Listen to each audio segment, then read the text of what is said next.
नमस्कार दोस्तों, कैसे हो आप सब। आशा करता हूँ कि आप सब बहुत अच्छे हो। आज की वीडियो बहुत ही खास होने वाली है क्योंकि आज की वीडियो में हम ओसीडी को गहराई से समझेंगे। और अगर आज की वीडियो को आप भी गहराई से समझ लेते हैं तो ओसीडी को लेकर आपके सारे डाउट्स एकदम क्लियर हो जाएंगे। आपको सारा समझ में आ जाएगा कि क्या करना है और क्या नहीं करना है, क्या इलाज है और क्या नहीं है, क्या सही है और क्या गलत है। सारे डाउट्स आपके ओसीडी को लेकर एकदम आज क्लियर हो जाएंगे। तो ध्यान से वीडियो को देखना है, समझना है और ओसीडी को 100% क्योर करना है। तो चलिए शुरू करते हैं। तो आज की वीडियो का टॉपिक है कॉज एंड क्योर। जैसा कि आपने देखा होगा, कारण और इलाज, यही आज हम समझेंगे क्योंकि ये हम नहीं समझते हैं। हम नहीं जानते हैं कि ओसीडी का जो असली कॉज है, असली जो कारण है वो क्या है, हमें नहीं पता है। हमें क्या, डॉक्टरों को भी नहीं पता है। डॉक्टर को भी एग्जैक्ट जो ओसीडी का कॉज है वो नहीं मालूम है आज तक ये साबित हुआ ही नहीं है। कोई एविडेंस ऐसा है ही नहीं जो क्लियरली डिफाइन करता हो कि ओसीडी किस वजह से होती है, क्या कारण रहता है, क्या कॉज रहता है, नहीं पता है। और ये जानना बहुत ज़रूरी है क्योंकि बिना कारण जाने आप इलाज कैसे करोगे, कैसे कर सकते हो बिना कारण को समझे कि कारण क्या है, कॉज क्या है, क्या कारण से वो प्रॉब्लम शुरू हुई है, किस कॉज की वजह से वो प्रॉब्लम शुरू हुई है। अगर आप वो ही नहीं समझोगे तो इलाज कैसे कर पाओगे। इलाज का होना असंभव है, क्योर का होना असंभव है अगर आप कॉज को नहीं समझते हो। तो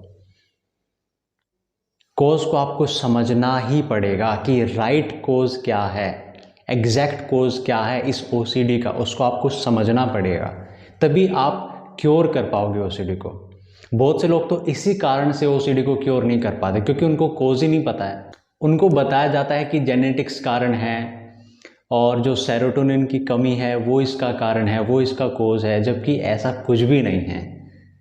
ऐसा बिल्कुल भी नहीं है कि सेरोटोनिन की कमी से ओसीडी हो जाए, क्योंकि सेरोटोनिन की कमी को बखूबी पूरा किया जा सकता है और बड़ी आसानी से पूरा किया जा सकता है। मात्र 1 से 2 महीने के अंदर आप कितनी भी सेरोटोनिन की कमी हो उसको पूरा कर सकते हो।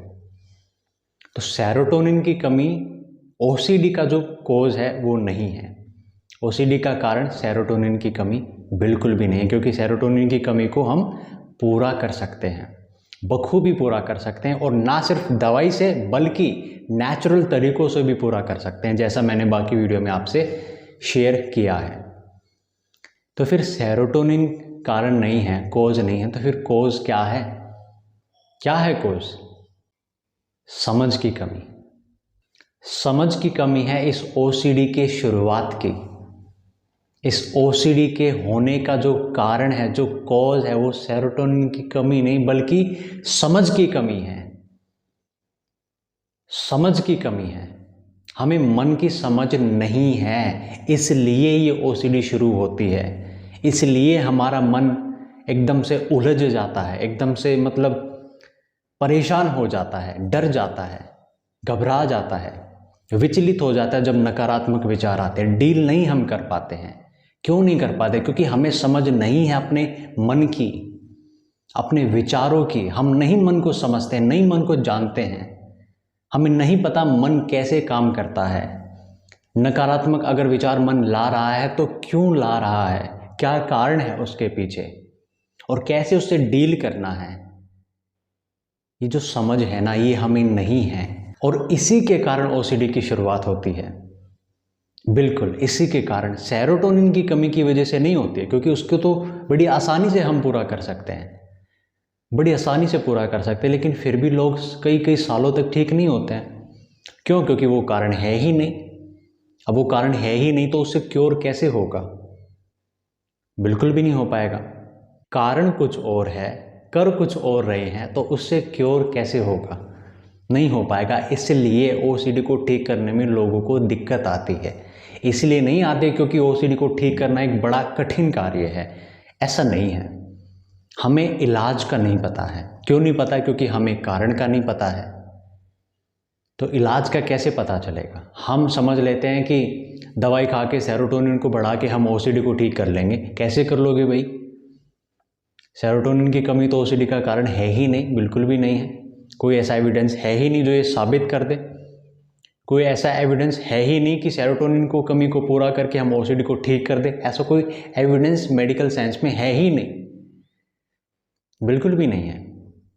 लेकिन फिर भी ये बातें हमें बताई जाती हैं, क्योंकि कुछ तो बोलना ही पड़ेगा ना। अब आप जाओगे कहोगे कि सर हमें क्या दिक्कत है, वो कहेंगे कि ओसीडी, आप पूछोगे कि क्या कारण है, कुछ तो बोलना पड़ेगा ना, कुछ तो रीज़न देना पड़ेगा ना। तो बोल देते हैं कि सेरोटोनिन की कमी है, और ये नहीं होगी तो फिर शायद कुछ जेनेटिक्स होगा, वो नहीं होगा तो फिर कुछ और होगा। एग्जैक्ट किसी को नहीं पता है, क्योंकि मन को बहुत ही कम लोग समझते हैं। लेकिन जो मन को जान लेगा ना तो उसको एग्जैक्ट कोज मालूम पड़ जाएगा।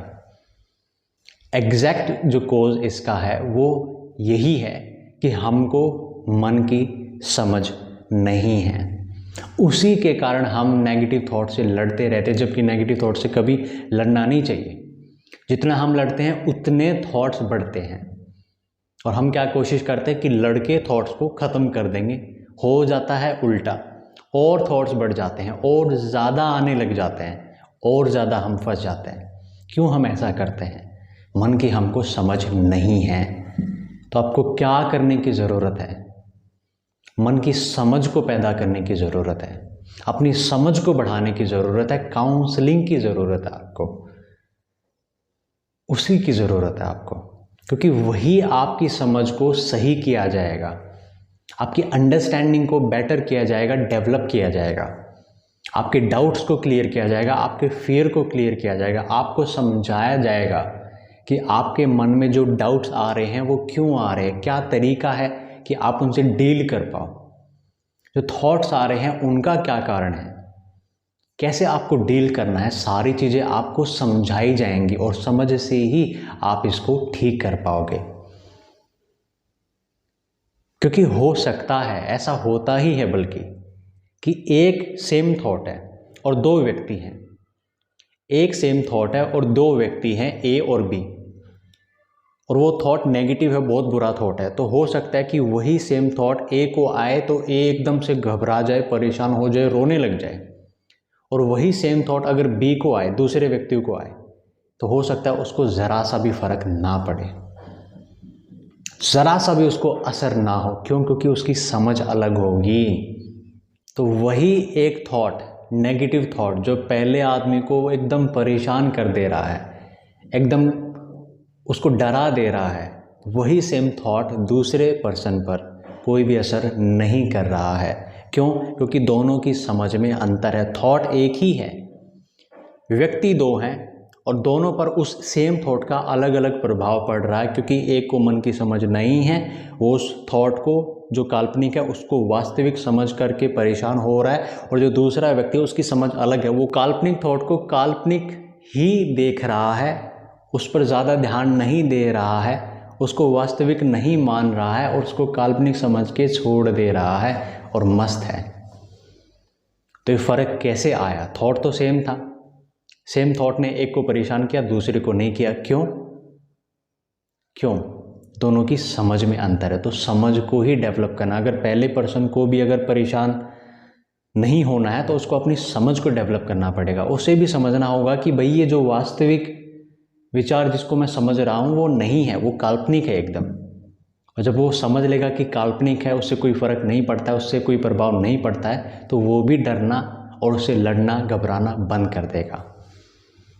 तो सारा खेल समझ का है, अंडरस्टैंडिंग का है। तो हमें अपनी समझ को बढ़ाना है, अपनी अंडरस्टैंडिंग को बढ़ाना है, मन को समझना है, अपनी प्रॉब्लम को जड़ से समझना है। क्यों हमें ये विचार आते हैं, कैसे हमें ये विचार आते हैं, क्या हम लाते हैं या मन लाता है? मन लाता है तो क्यों लाता है? मन लाए तो हम क्या करें? कैसे मुक्ति पाए? कैसे डील करें? कैसे उस विचार का प्रभाव जो हम पर पड़ रहा है उसको कम करें?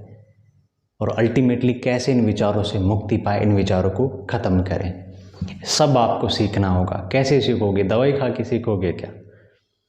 बिल्कुल भी नहीं। सेरोटोनिन को बढ़ा के ये सब कुछ आपको समझ में आ जाएगा? बिल्कुल भी नहीं। तो कारण का पता होना बहुत ज़रूरी है क्योर के लिए। कोज़ का पता होना क्योर के लिए बहुत ज़्यादा ज़रूरी है। अगर आपको कोज़ नहीं पता है तो आप क्योर नहीं कर पाओगे। तो इस चीज़ को आपको आज अच्छे से समझ लेना है कि आपको अगर ओसीडी है तो उसका कारण सिर्फ यही है कि आपको अपने मन की समझ नहीं है, ना कि आपको सेरोटोनिन की कमी है। सेरोटोनिन की कमी नहीं है, उसको तो बड़ी आसानी से हम पूरा कर सकते हैं, और अगर है भी तो पूरा कर लेंगे उसको बड़ी आसानी से। लेकिन सेरोटोनिन की कमी को पूरा करने के बावजूद ओसीडी ठीक नहीं होती है, नहीं होती है, बिल्कुल नहीं होती है, क्योंकि वो उसका कारण है ही नहीं, वो उसका कोज़ है ही नहीं, और जो कोज़ है हम उस पर काम करते नहीं हैं, इसलिए ओसीडी ठीक होती नहीं है। और फिर हम कहते हैं कि इसको ठीक करना बहुत मुश्किल कार्य है। ऐसा नहीं है। तो ये हमें समझना है। ये अगर समझ लेंगे तो ओसीडी को हम अच्छे से समझ पाएंगे और उसको ठीक कर पाएंगे, उसको क्योर कर पाएंगे। कंट्रोल नहीं करना है, दवाई खा के उसको कंट्रोल नहीं करना है। और कंट्रोल क्यों करना है? क्या मिलेगा कंट्रोल करके? और कब तक कंट्रोल करेंगे? क्योर कब करेंगे? और क्योर ही तो आप करना चाहते हो ना, क्योर ही तो आप करना चाहते हो ना। तो क्योर होगा सिर्फ समझ से, कोज़ को समझ के। पहले तो कोज़ को समझना पड़ेगा कि कोज़ क्या है, फिर उसके बाद ट्रीटमेंट को समझना पड़ेगा। ट्रीटमेंट है काउंसलिंग, काउंसलिंग से आप समझ सकते हो, अपनी समझ को सही कर सकते हो, अपनी समझ को बढ़ा सकते हो, अपनी प्रॉब्लम को समझ सकते हो कि जो प्रॉब्लम हो रही है वो क्यों हो रही है, मुझे जो डर लग रहा है वो क्यों लग रहा है, और कैसे उस डर से मैं बाहर आ सकता हूँ। ये सब बातें आपको समझनी पड़ेंगी, और समझ करके आप आसानी से ओसीडी से बाहर आ सकते हो, ओसीडी का इलाज कर सकते हो, 100% कर सकते हो, और बिना किसी दवाई के कर सकते हो। बिल्कुल कर सकते हो। हाँ, आप कर सकते हो, ज़रूर कर सकते हो। मैं बार बार इसलिए कहता हूँ क्योंकि आपको तसल्ली हो, आपको विश्वास हो, और अपने अनुभव से भी आपको ये कह रहा हूँ, अपने अनुभव से कह रहा हूँ, लोगों को ठीक करके आपसे ये बात मैं कह रहा हूँ। लोग ठीक होते हुए देखे हैं मैंने, बिना किसी दवाई के लोगों को ठीक होते हुए। तब आपसे ये बात मैं एकदम आंखों से आंखें मिला के कह रहा हूँ। लोग ठीक हो सकते हैं। आप भी, जो भी इस वीडियो को देख रहा है, उनको मैं आंखों में आंखें डाल के कह सकता हूँ, आप भी ठीक हो सकते हो, बिल्कुल हो सकते हो। कोज़ को समझिए और सही इलाज करवाइए, और इस प्रॉब्लम को 100% क्योर करिए, बिल्कुल करिए। तो आज के लिए इतना ही। अभी मुझे इजाज़त दीजिए। खुश रहिए, हंसते रहिए, मुस्कुराते रहिए। मैं आशा करता हूँ वीडियो में आपको काफ़ी क्लैरिटी मिली होगी, समझ में आया होगा कि आपको क्या करना है। कोई भी डाउट है तो आप कमेंट सेक्शन में जाके पूछ सकते हैं। खुश रहिए, हंसते रहिए, मुस्कुराते रहिए, आगे बढ़िए, कोज़ को समझिए, और अपनी ओसीडी को 100% क्योर करिए। अपनी ओसीडी को 100% क्योर करिए।